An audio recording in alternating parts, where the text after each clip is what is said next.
How to grow watercress in water.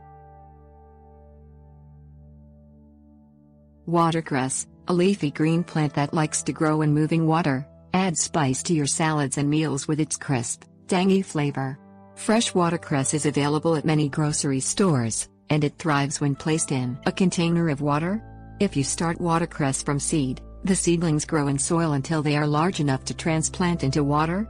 If you change the container's water regularly, you can keep watercress on hand in your own kitchen or garden. Things you will need: paper towel, 3-inch peat pots, potting soil, bucket. Germinate the watercress seeds if you prefer to start the plant from seed. Wet a paper towel and spread the watercress seeds across it. Moisten the paper towel daily. If desired, put the paper towel in a sealed bag to keep it moist. Wait for the watercress to germinate. This normally takes about 10 days.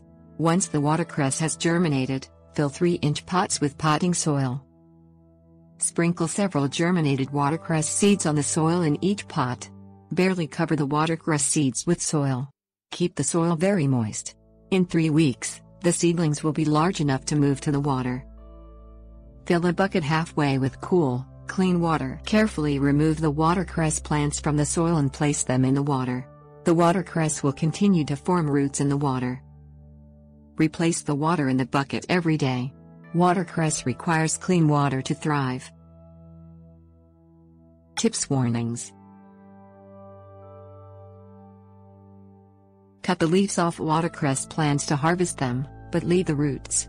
The leaves grow back, allowing you to harvest again. If you have your own stream, place mature watercress plants in the soil on its banks. Avoid planting watercress in garden ponds, where the water is usually stagnant and unclean.